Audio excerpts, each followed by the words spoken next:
y no hemos estado hablando. Sí, profesor de Castillo, placer verlo nuevamente con la cachucha bacana. Ajá, me está No, escuchando. hay un problema, Moisés, hay un problema técnico. Hay un problema técnico y es que mandaron a propaganda. Sí, parece que no estuviéramos conectados con Waldir. Trata de No, con Waldir no comunicarte estamos con Waldir a ver conectados. qué pasa. Con Waldir se acaba de desconectar hace un par de 30 segundos más o menos. Se desconectó. No sabemos por qué. Por eso, No, la emisora está al aire, puso las pautas. lo que me dice es que hay problemas con el internet en la emisora. Bueno, y Rafael y Luz Marina, Osvaldo, que me pidió que te entrevistara y estaba hace rato por hablar contigo sobre no solamente este tema, sino unos otros temas que yo creo que son más trascendentales de la universidad y del departamento. Pero esperemos que corrijan. Pero no está la emisora conectada con nosotros, Moisés, ¿no? Jorge, aló, me copia, me escucha. Sí, yo te estoy escuchando. Sí. Bueno, mira, a propósito de la serie de temas que hay pendiente para analizar y con el objeto de que la gente se sensibilice un poco más sobre temas que son de mucho impacto directamente a cada uno de los ciudadanos. Moisés, por ejemplo, la comida chatarra, eso hay que analizarlo y explicarle a la gente por qué razón. Primero, ¿qué es una comida chatarra? Segundo, ¿qué es un alimento con alto contenido de sodio y alto contenido de azúcar? Determinar las calorías y para que ellos aprendan, para que la gente aprenda a conocer, a saber cómo se determina ese contenido de sodio y cuál es el máximo que recomienda la Organización Mundial de la Salud para el consumo diario, para la ingesta diaria. Hay otro tema que es el de los plásticos, por supuesto. Hay otro tema que es el del agua de la AAA. ¿Cómo es posible que un técnico como el gerente de la planta se ponga a decir que es un agua turbia, es un agua que está cumpliendo con las normas de calidad? No, por Dios, no tiene presentación eso. El agua tiene que ser translúcida y entonces es decir, de ninguna manera se puede entender que agua con coloración pueda ser buena para la ingesta. Hay dos alimentos fundamentales fundamentales para la vida del ser humano, que son el oxígeno y el agua. Y ambos están contaminados, por Dios. Porque el oxígeno, tú sales a la calle y encontramos los buses que son una chimenea andante, cargada no solamente con dióxido de carbono, sino también dióxido de azufre, dióxido de nitrógeno, una locura. Y además de los microorganismos y bacterias que hay en el ambiente. Y el agua que ahora se está justificando de que es la alta turbiedad del río Magdalena. Entonces, ¿para qué están las plantas de tratamiento? Entonces, esos son temas que hay que analizar con mucha ponderación. Y lógicamente el tema de la universidad que está al orden del día.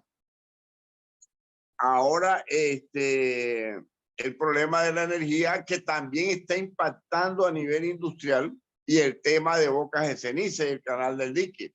Entonces, el tema de la energía y el tema del canal del dique no solamente nos impacta a nosotros como ciudadanos, sino que al sector productivo.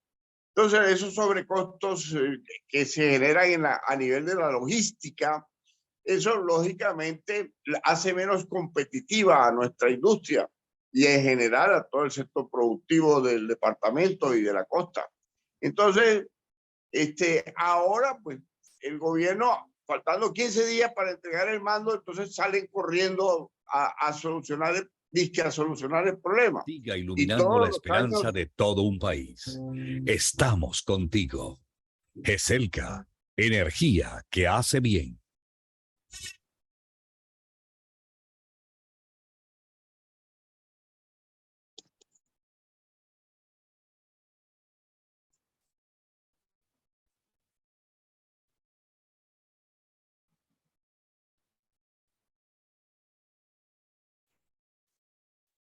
Muy buenos días, amables oyentes. Hemos tenido realmente hoy una serie de inconvenientes con nuestro internet. El internet todavía, la tecnología no está completa, pero bueno, ya hemos solucionado el problema. Ya estamos en contacto con nuestros amigos Jorge Vergara y Moisés Pineda y con un gran invitado. Jorge y Moisés, pueden continuar.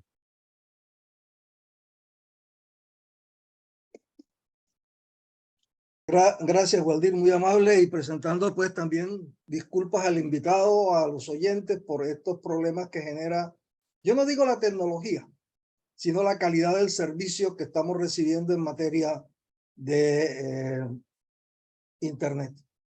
Las telecomunicaciones en Barranquilla últimamente han presentado una serie de problemas que le restan, como decía el profesor del Castillo, competitividad a la ciudad. Antes de pronto el tema era la luz, que se fue la luz, carajo, que se va la luz, que los tiempos de espera, patatín, patatán. Después fue el agua, bueno, que el agua de mala calidad, etcétera, etcétera, y eso le resta competitividad a la ciudad. Hoy, que antes era la telefonía conmutada, ha sido reemplazada por esta tecnología de comunicaciones inalámbricas, el Wi-Fi, la Internet, y la calidad del servicio también le resta o le abona competitividad al territorio. Y hoy es un día lamentable para las telecomunicaciones. Teníamos por lo menos 3 años de estar saliendo al aire a través de este medio y nunca antes habíamos tenido un incidente como el que tenemos en este momento. Profesor Vergara, adelante. Profesor del Castillo está allí pendiente. Había trazado el profesor del Castillo varios temas, uno el del agua, otro el del aire, otro el relacionado con todos estos factores de competitividad de la ciudad que tienen que ver fundamentalmente con el interés que todos tenemos de que Barranquilla, el departamento del Atlántico, progrese. Adelante, profesor Vergara. Bueno, ok. Bueno, primero ya usted le pidió disculpas a los oyentes.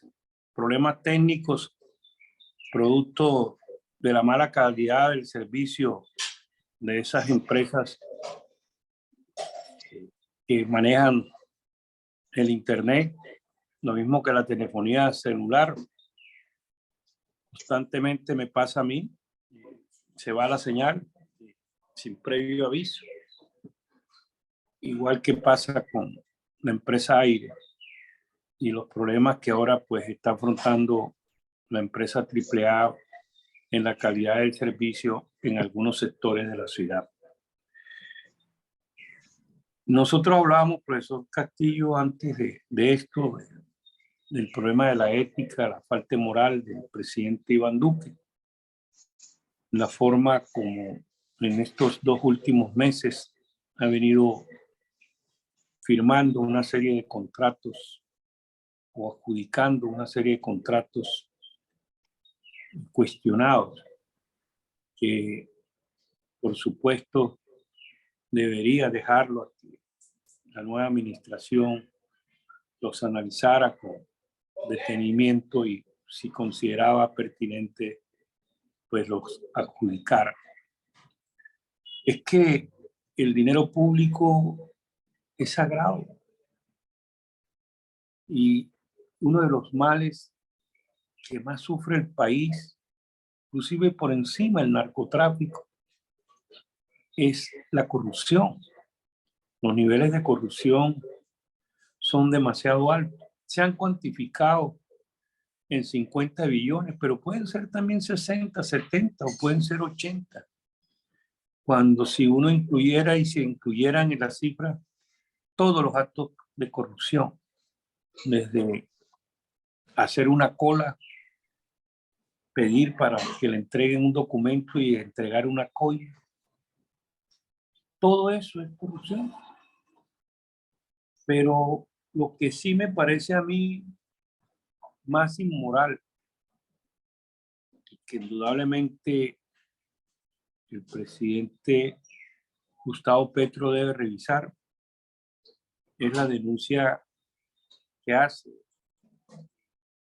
el único periódico de la ciudad que se atreve a decir las cosas, como es el periódico La Libertad, titular hoy a 4 columnas en primera página, con dineros públicos les entregan laboratorios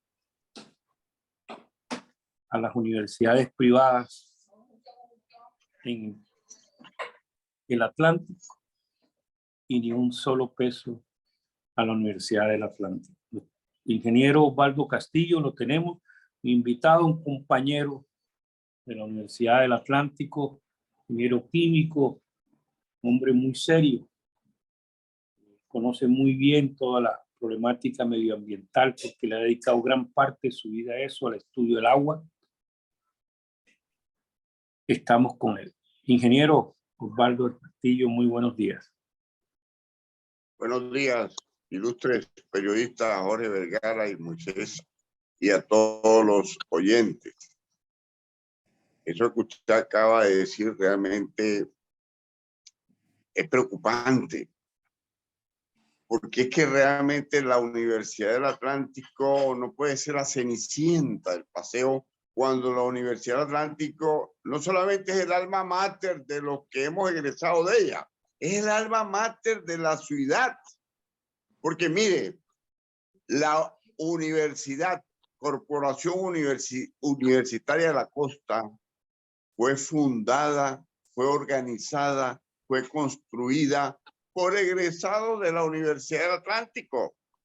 La Universidad Simón Bolívar, conjuntamente o liderado por el ilustre profesor José Consuegra Higgins, fue organizada, fundada, construida con un equipo de profesores de la Universidad del Atlántico.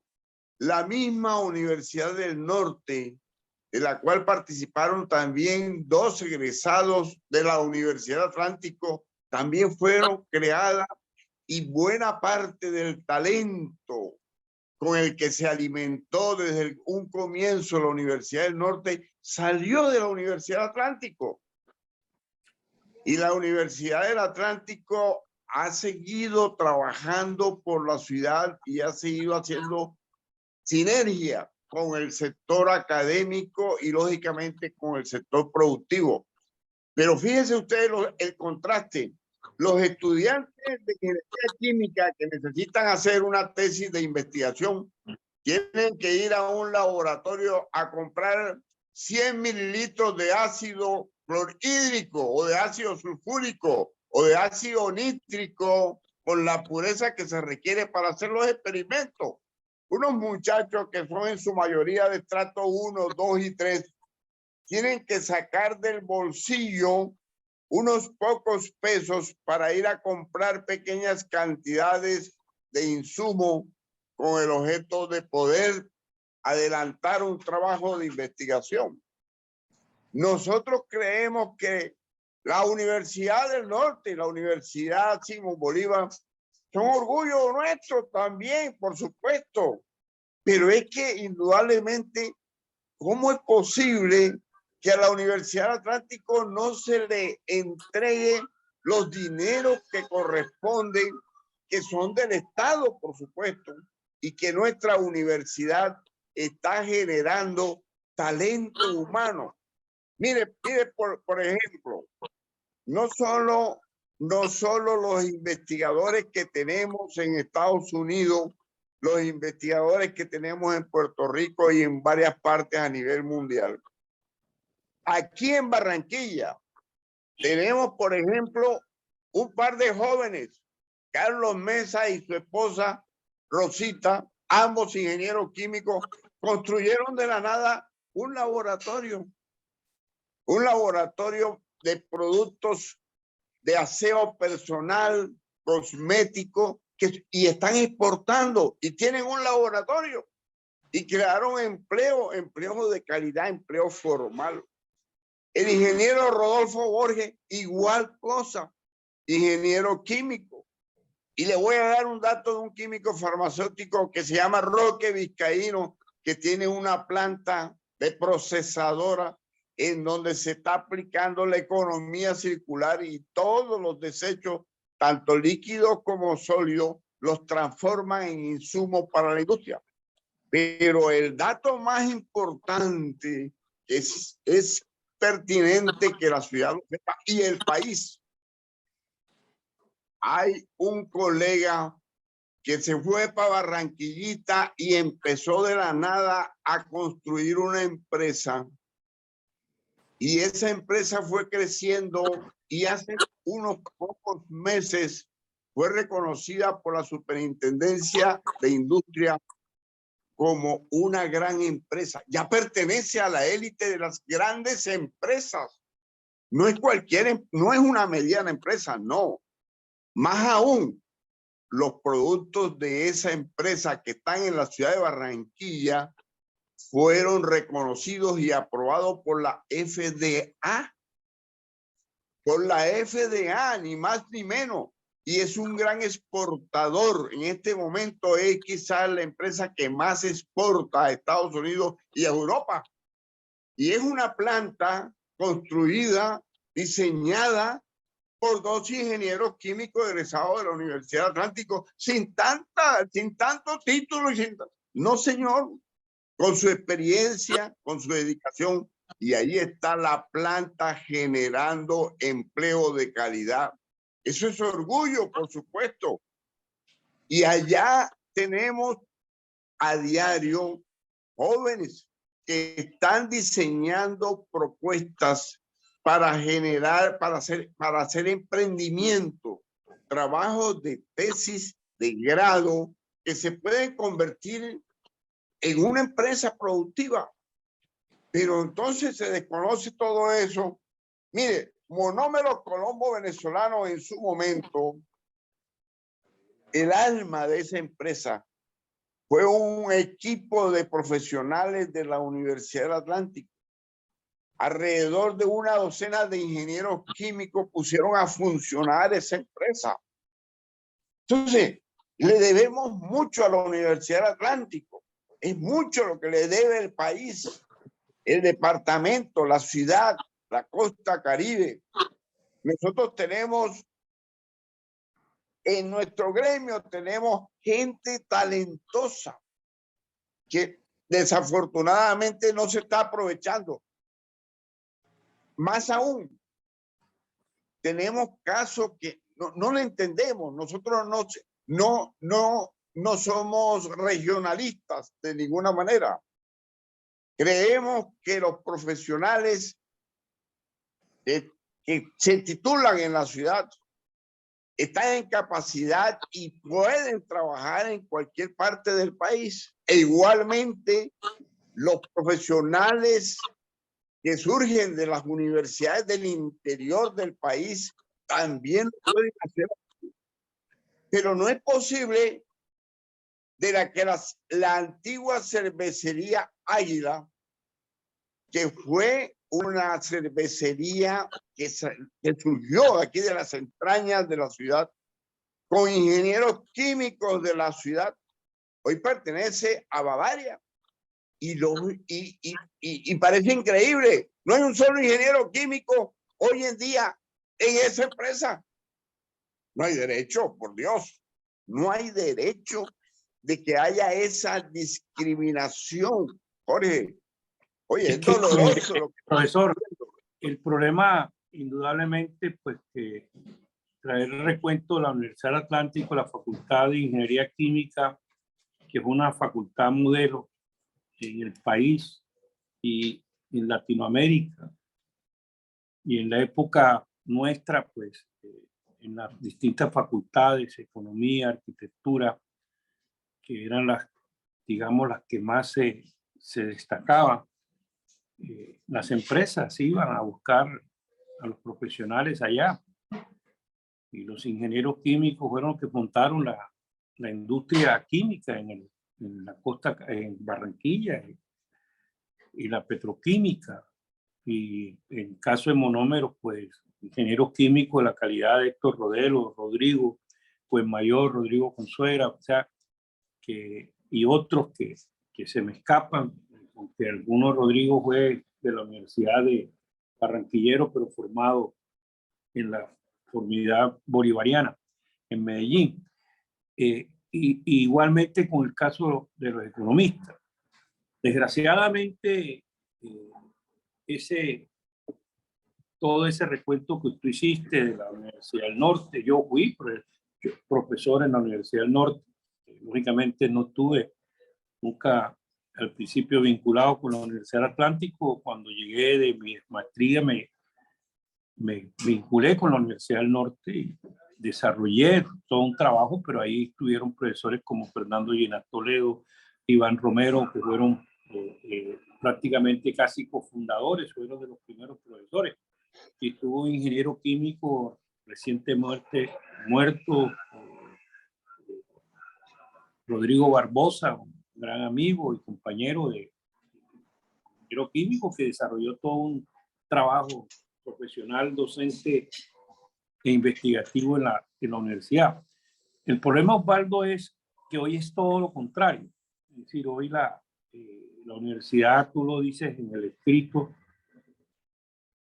los empresarios no miran hacia la Universidad del Atlántico, miran hacia las universidades privadas. Es decir, en un término de competencia, normalmente los rechazan. No tiene la aceptación, la universidad ha perdido el rumbo, ha perdido el nivel.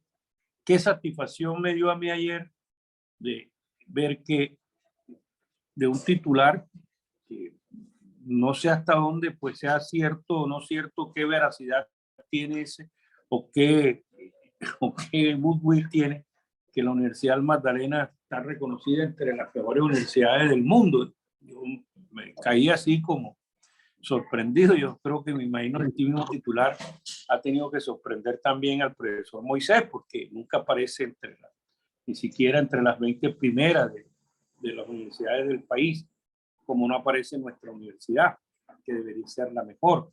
Tranquilo, profesor Vergara, que también el Unión está encabezando la lista de fútbol. No, ya vi que la Unión ayer lo dije yo, que el Unión Magdalena está encabezando. Algo están haciendo bien que les está yendo bien, supongo yo. Pero miren. No, la Universidad Magdalena, indudablemente que hoy gobernador hizo una transformación buena, es decir, con todas las injurias que le pudieron decir a él. Yo no soy amigo personal, nunca lo he sido, pero sí conozco el problema de la trayectoria como docente que he estado vinculado a la universidad.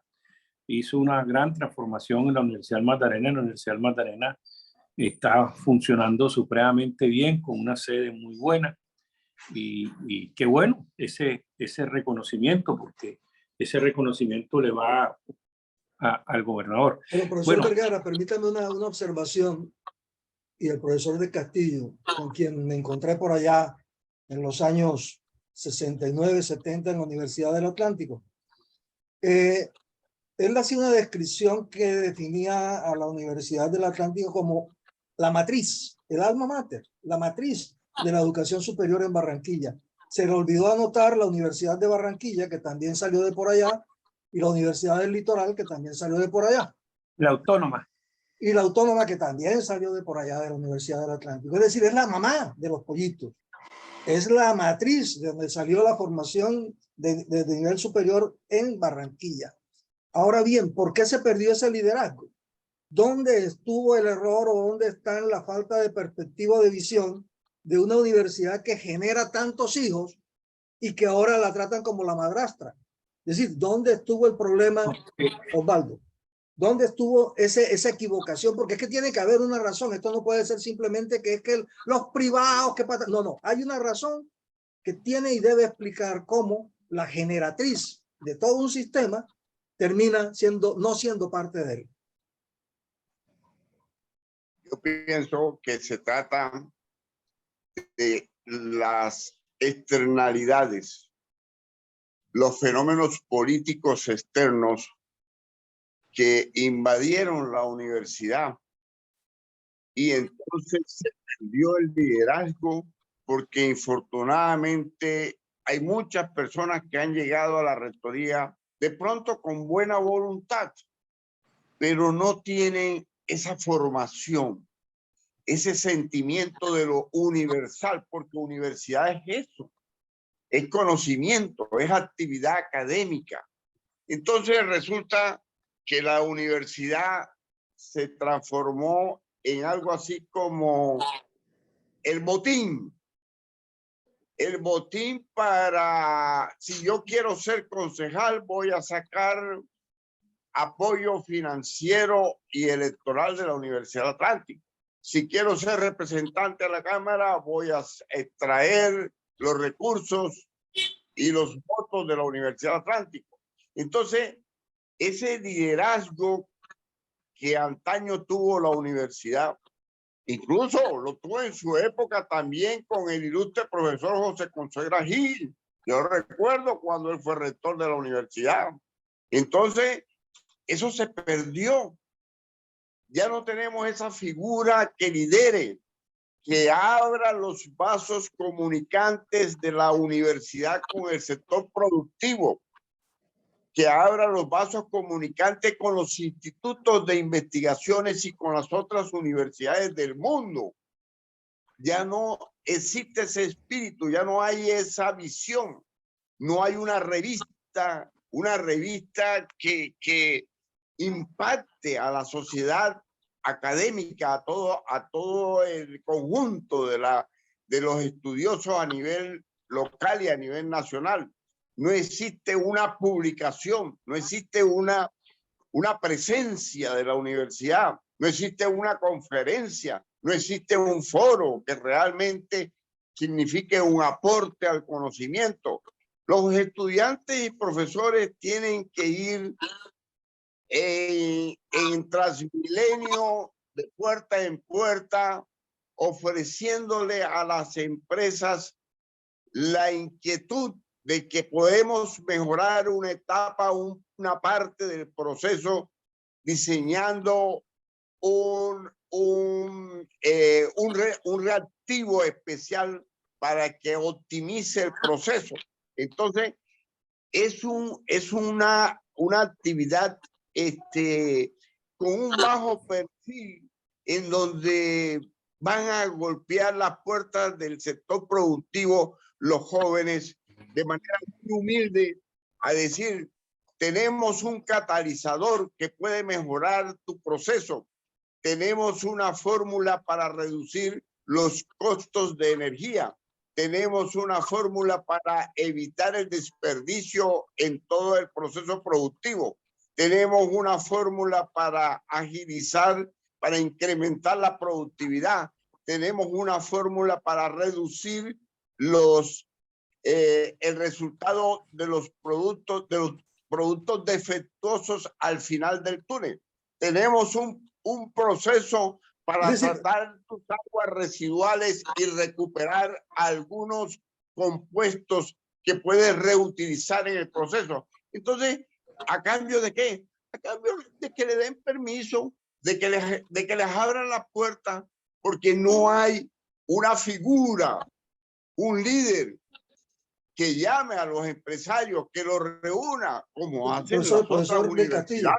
Profesor del Castillo, usted sería entonces de la opinión que uno de los elementos que ha dañado todas estas posibilidades para la Universidad del Atlántico tiene que ver con la figura del rector. Pero el rector resulta ser el producto de un proceso, comillas, democrático, en donde para poder llegar a esa posición se requiere de unos, comillas, consensos, en donde los profesores que tienen un voto cualificado dicen, va por este lado, en donde los exrectores que tienen otro voto cualificado dicen, va por este otro lado. Y finalmente el rector es el producto de todos esos consensos.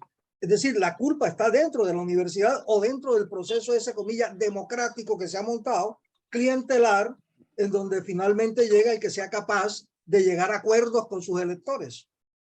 A ver, profesor, indudablemente que encontrar culpables, pues, en el caso de la Universidad del Atlántico no es difícil, porque los culpables son todos, los estamentos de la universidad, incluyendo incluyéndonos nosotros los egresados también. Cuando escogemos a un egresado para representarnos en el Consejo Superior, que no amerita ser representante de los egresados de la Universidad del Atlántico, cuando ahí deberíamos llevar a una de las figuras de los tantos profesionales que se han destacado en la vida, su vida profesional, y han aportado bastante a la ciudad. Ese es el partido. ¿Por qué la Universidad de Antioquia, la Universidad Nacional, la Universidad de la UIS, la Universidad de Cali, para tomar el Valle del Cauca, han mantenido el nivel, se mantienen entre las primeras, tienen la misma legislación? La Constitución política le dio a la universidad la autonomía, pero desgraciadamente en el Atlántico la misma universidad permitió que gobernadores como Carlos Rodado, Eduardo Verano, José Antonio Segebre y ahora la doctora Elsa convirtieran a la Universidad del Atlántico como una dependencia más del Departamento del Atlántico, con un presupuesto por encima de los 500.000 millones de pesos. Eso lo permitió, lo ha permitido los docentes que tienen estabilidad laboral, que entraron por concursos y sin embargo se han sometido. Hoy la universidad, y en estos últimos años, pues, desde mismo verano se la entregó al Grupo Char, y ahí la tienen en la universidad. Y el problema, como lo dice Osvaldo, es muy claro. Es decir, el rector es fundamental, porque es que no puede tener la Universidad del Atlántico un rector que no lo conoce en ninguna parte de la ciudad, del departamento, del país, que no tiene prestigio, que no tiene un bagaje intelectual, moral y ético para poder desarrollar ese campo. Y eso es lo que hemos tenido en estos últimos años, 20 años. Los rectores que hemos tenido, todos han sido. Y ahí no han salido de esas 4 benditas paredes que tiene la universidad y no tienen la relación con el mundo exterior. Entonces, ¿qué podemos esperar? Usted no le puede pedir peras al olmo. Y ese es el gran debate que se tiene que dar en la Universidad del Atlántico. Ellos acaban de elegir a Danilo, un contador público, como rector. ¿Lo eligieron? ¿Quién? Ni usted ni yo, lo eligieron los estudiantes y los profesores. Y los estudiantes que no participaron en el debate. Porque si cuestionaban a la administración y cuestionaban eso, han debido participar y con su voto elegir a otra persona diferente. Pero sí que usted mira los candidatos, qué diferencia hay entre uno y otro y qué diferencia hay para aportar. Ese es el gran problema. Y como lo dice bien el ingeniero Castillo, la universidad necesita una figura. ¿Qué hizo la Universidad del Norte? Puso un hombre técnico primero y académico, que fue José Cheraz. Primero fue Muti, el fundador, José Cheraz. Después vino Boris Rosanía, un ingeniero estructuralista, famoso, dedicado al cálculo, y montó la infraestructura y pusieron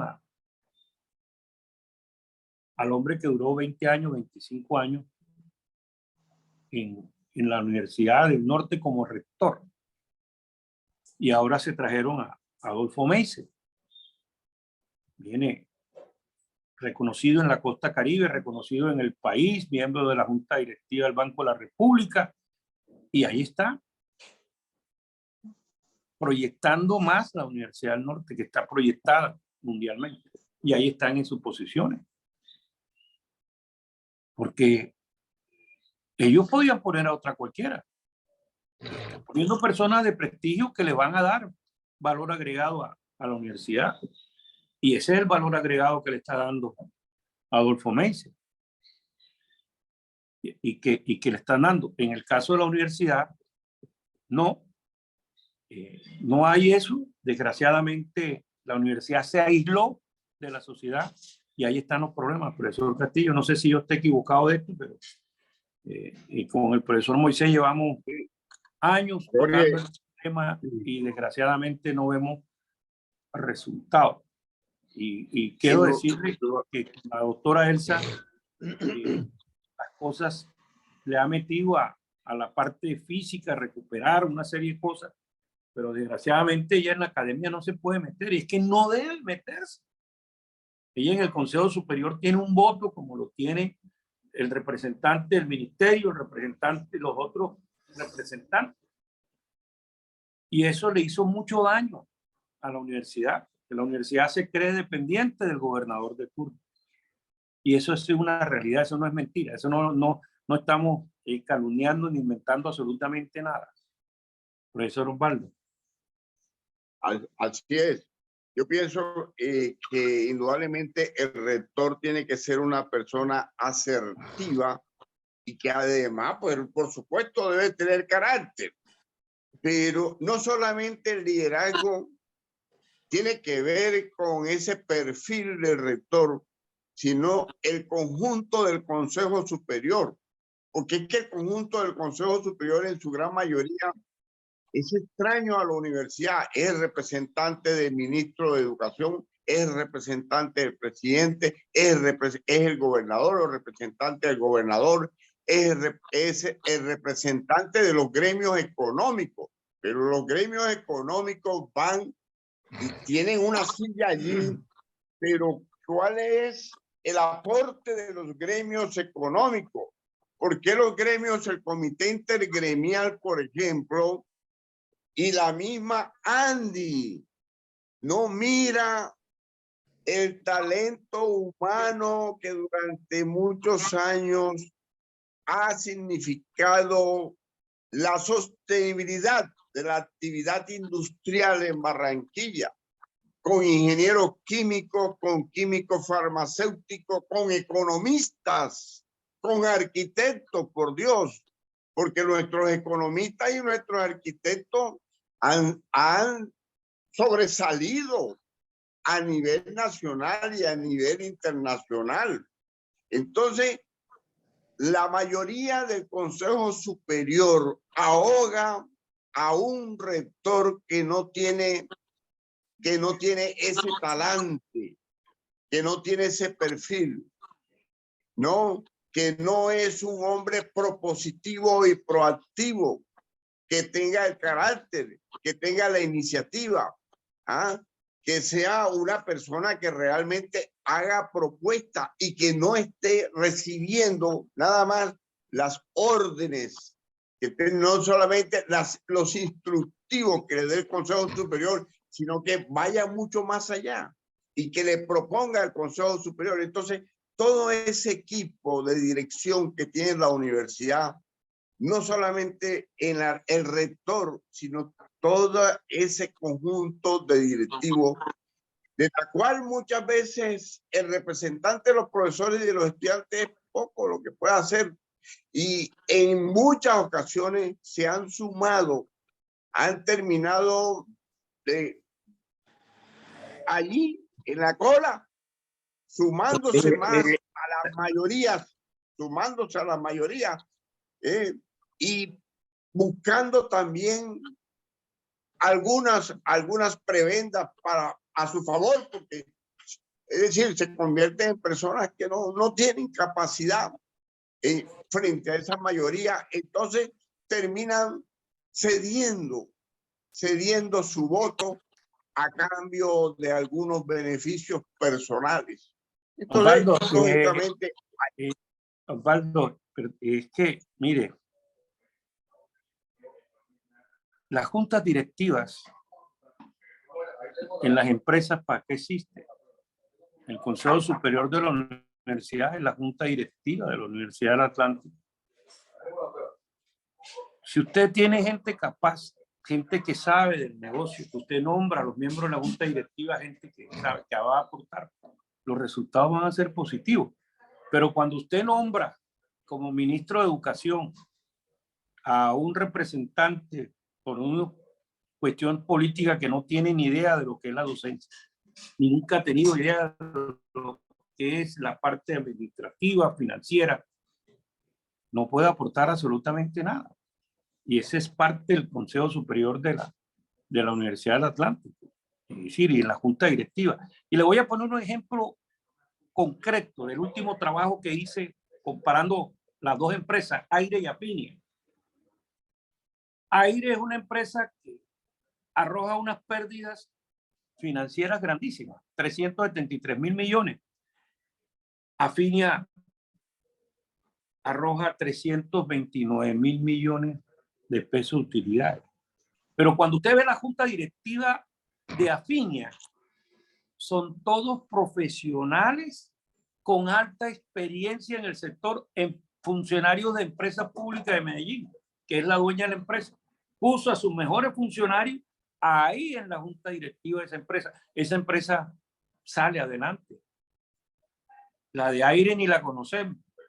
Que eso la manejan como una finca, como manejaban los españoles la Unión Fenosa como una finca, contratando ellos mismos con empresas que crean, y de esa es la forma que generan utilidades, que de pronto al profesor Aurelio Suárez se le olvidó decir, porque hay que revisar con quién contrata, porque todo lo contratan a través de terceros, y esos terceros a su vez son firmas de ellos mismos, que así lo hacía Unión Fenosa. Es la forma de girar remesas con unos costos altísimos hacia el exterior, sacándolos por fuera y disminuyendo las utilidades para no pagar impuestos. Pero las juntas directivas son básicas. Si la universidad tiene un consejo superior fuerte, bien preparado, bien fundamentado, puede hacerlo. Los gremios no le aportan nada a la universidad. Ni siquiera una donación recibe la universidad de parte de los gremios del sector industrial acá. Inclusive Monómero, que se lo critiqué yo personalmente, tanto a Hernando Celedón como a Héctor Rodero, fueron los que dotaron a la Universidad del Norte de todo un laboratorio. Y ahí nació la Facultad de Idioma de la Universidad del Norte, de laboratorio para el idioma, el inglés. Y nunca lo hicieron para la Universidad del Atlántico. Y por Dios, ¿y por qué no lo hacen a la Universidad del Atlántico? ¿Y por qué lo hacen? El problema de la Universidad del Norte, que es una empresa colombo-venezolana que estaba, y así como muchas empresas lo fueron haciendo, se apartó. Pero la pregunta es la que se hace el profesor Moisés: ¿por qué se apartó la gente de allá, de la universidad? Porque la imagen que vendieron de la universidad es una imagen de mal nivel, son unos revolucionarios y son todo por el estilo, y más metido con la parte de la politiquería, en la cual pues ahí están esos resultados. Y se hace usted la pregunta del millón. Si hay alguien dentro de la misma universidad que reúne un perfil adecuado para ser rector de ella y buscar el cambio que la universidad necesita. Esa es una pregunta que te tiene que contestarla, no nosotros. La misma universidad tiene que responderla. Pero bueno, profesor, le dedicamos bastante ese tiempo, y yo creo que el ministro Crisien va a tener que rendir cuentas,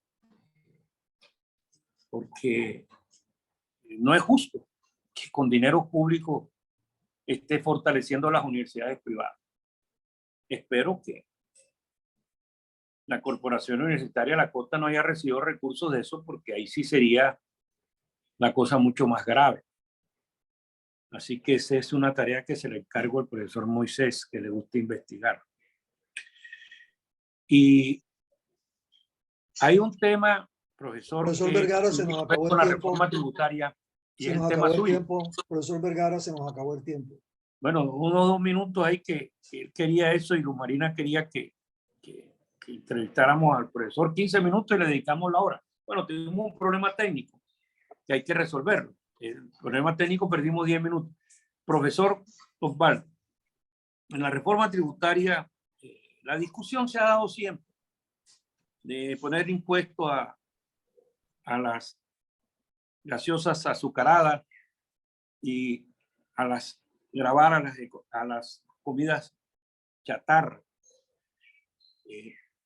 Usted ha sido un estudioso de ese tema. Antes del programa en el aire, pues estaba hablando.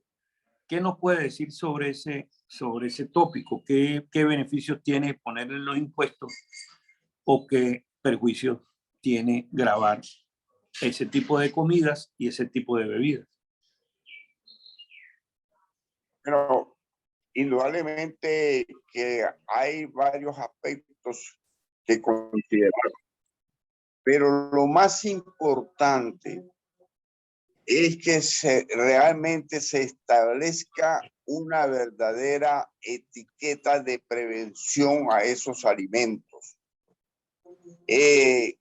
Tal como lo está planteando el proyecto o la ley que se aprobó en el Congreso, y que lógicamente el gobierno no ha querido reglamentar. Sacó días antes de esa ley, sacó un reglamento, pero es un reglamento que no se ajusta a la norma aprobada por el Congreso. Entonces lo importante es eso, y lo importante es sensibilizar, hacer una campaña profunda a nivel nacional para que la gente entienda los problemas de morbilidad y mortalidad que genera el consumo excesivo del azúcar, el consumo excesivo del sodio, el consumo excesivo de la grasa, el consumo excesivo de calorías por encima de los requerimientos que demanda cada persona de acuerdo a la edad, de acuerdo a la actividad productiva y de acuerdo a sus condiciones físicas. Entonces, eso es lo importante. ¿Por qué nosotros sí hemos logrado, por ejemplo, crear un ambiente propicio para que la gente sea un gran consumidor de una cerveza, por ejemplo, o para que sean unos hinchas furibundos del Junior o de cualquier otro equipo de fútbol a nivel nacional, y son gente que salen e incluso terminan hasta en actos de violencia porque tienen en la corteza cerebral y tienen en la sangre y tienen en el corazón, y están impregnados de ese sentimiento. ¿Por qué no hacemos lo mismo a través de los medios de comunicación para que la gente se sensibilice con relación al consumo cuidadoso? Porque es que nosotros no podemos dejar de consumir sodio, porque el sodio hace parte de las necesidades del organismo. El problema es cuando nosotros sobrepasamos esos límites de sodio, o cuando consumimos alimento con el glutanato monosódico, que fue un invento de un químico de allá de Japón, que es ya el quinto sabor. Con eso se configuró el quinto sabor, que es para acentuar el grado de acidez, el grado de dulzura, acentuar los otros sabores, que son el dulce, el salado, el ácido y el agrio. Entonces, se inventó eso. Entonces, eso genera una mayor dependencia, como la genera también el azúcar, por supuesto. Entonces, ese sería motivo para analizar profundamente. Y yo ayer, hablando con la doctora Luz Marina Esper, le comentaba eso, que es una persona muy receptiva también a este tema, y que realmente hoy en día contamos con la libertad, como el periódico que está liderando, como dices tú, Jorge, está liderando esta lucha por generar mucha sensibilidad en la ciudadanía alrededor de temas que son fundamentales para su salud. Entonces, nosotros tenemos que buscar la manera de eso, de sensibilizar a la gente, para que sea comedida, porque el azúcar indudablemente también la necesitamos. No podemos, la grasa también, sobre todo la grasa insaturada, por supuesto, la necesita el organismo. El problema son los excesos. Y el problema es que nosotros tenemos alimentos ultraprocesados que son alimentos que contienen una cantidad de aditivos, algunos de ellos prohibidos,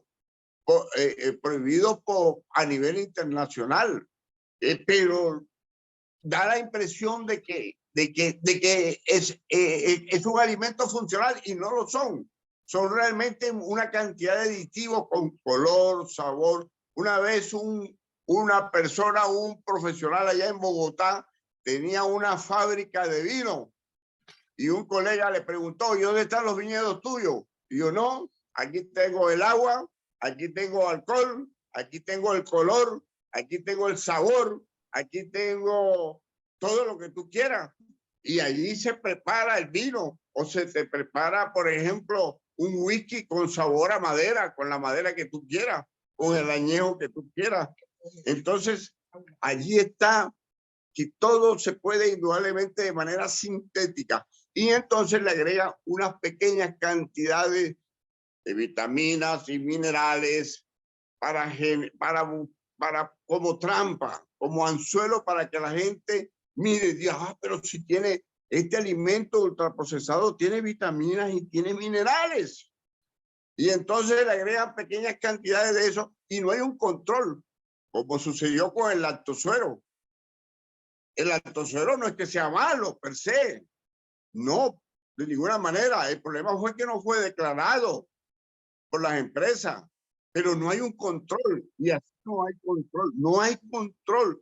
Tú vas a buscar un alimento y lo sometes a la balanza para ver cuánto pesa y el gramaje no te da. Bueno, profesor, y usted sabe que el enemigo de la radio es el tiempo, inclusive abusamos. Hoy, pues como tuvimos la falla técnica y le agradecemos su gentileza de dialogar con nosotros, yo creo que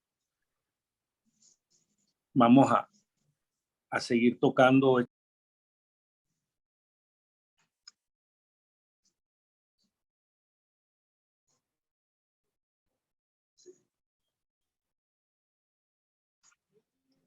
Bueno, profesor, muchísimas gracias, profesor Osvaldo del Castillo. A los oyentes, hasta mañana. Muy amables y disculpen la tardanza por razones de los problemas técnicos que tuvimos al principio del programa. Hasta mañana.